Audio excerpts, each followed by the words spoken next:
इमरान खान साहब से पहला तारुफ आपका कब हुआ? तहरीक इंसाफ से कब से वाबस्ता हैं?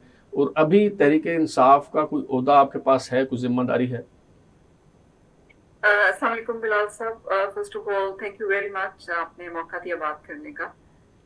मैं पीटीआई के साथ 2008 से वाबस्ता हूँ एज अ मेंबर।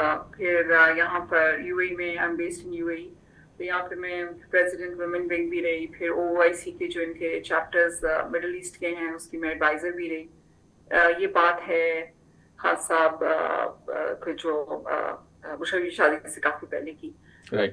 तो खान साहब को जो मैं जाहिर बात है तब से जानती हूँ, 2008 से, क्योंकि पार्टी में एक्टिव थी, तो उस वजह से अभी करंटली जब से खान साहब प्राइम मिनिस्टर बने थे, बल्कि जब बीबी की शादी हुई तो उसके बाद से मैं थोड़ा साइड पे हो गई, मतलब पोजीशंस वगैरह से या उस एक्टिविटी से, क्योंकि मैं नहीं चाहती थी कि कोई, होता क्या था कि जो भी मैं काम करती हूँ, अभी भी आप देखें, अगर मैं कोई ट्वीट करती हूँ या मैं कोई बात करती हूँ तो उसको फौरन बुशरा इमरान से लिंक कर दिया जाता है। ना कि मेरे एक अपना ओपिनियन है, एक अपना जो है, जरूरी नहीं है कि हम अलाइन हो या मैं उनसे पूछ के बात करूं या वो मुझसे पूछ के बात करें। तो सही। जब उनकी शादी हुई तो I just took a side line.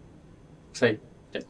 अच्छा, ये बताइए कि गुज़िश्ता बरस नवंबर में बुशरा बीबी साहबा जो हैं वो तहरीक इंसाफ के कारकुनों को लेकर इस्लामाबाद में आई थी, और उस मौका पर आपका ये इल्ज़ाम था कि जो उस वक्त के वज़ीर आला थे खैबर पख्तूनख्वा के, अली अमीन गंडापुर, वो ज़बरदस्ती उन्हें वहाँ से लेके गए। बुशरा बीबी साहबा वापस से नहीं जाना चाहती थी, और आपने ये भी दावा किया कि उनके मोबाइल फ़ोन जो है वो उनसे ले लिए गए थे और उनका आपसे राब्ता नहीं हो पा रहा था।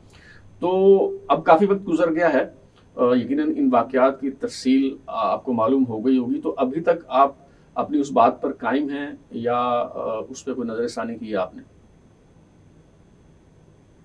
बिलाल भाई, उस वक्त भी इल्जाम नहीं था, उस वक्त भी यकीन था।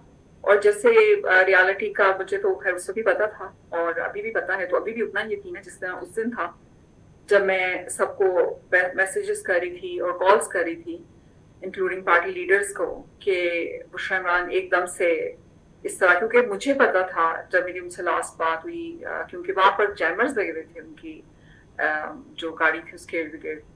और मैं बड़ी मुश्किल से उनसे बात उन तक उनकी मेरे तक आ रही थी, और थ्रू सम वर्कर्स हम बात एक दूसरे से कर रहे थे, पैगाम उनका मेरे तक पहुंच रहा था या मेरा उन तक। तो मुझे ये पता था कि वो वहां से जाने के लिए गई ही नहीं थी, वहां पे क्या किस उस तरह से माइंडसेट से गई थी। तो इसका मुझे फर्स्ट हैंड पता था, और मुझे ये बिल्कुल पता था कि वो अपनी मर्जी से वहां से बिल्कुल नहीं निकली थी, और मैं आज भी उस पर उतनी ही कायम हूँ जिससे मुस्लिम कायम थी। चलें, ये अब वो अगरचे रिटायर्ड हो वज़ीर आला गई। खैबर पख्तूनख्वा अली अमीन गंडापुर को हटा दिया गया है, उनसे इस्तीफ़ा ले लिया गया है, लेकिन उस वक़्त इमरान खान साहब तक भी ये इत्तलात यकीनन पहुँची होंगी, तो उन्होंने इस पे एक्शन क्यों नहीं लिया? ये तो बात खासा बेहतर बता सकते हैं। मुझे खुद इस पे बड़ी हैरत रही कि सिर्फ एक दफा नहीं, कई दफा खान साहब ने अली अमीन साहब को चांस दिया। जो मेरे से अगर आप पर्सनली पूछें, आपने मेरी ट्वीट्स भी देखे, I am very open about it, जी। कि खान साहब को शायद नहीं देना चाहिए था।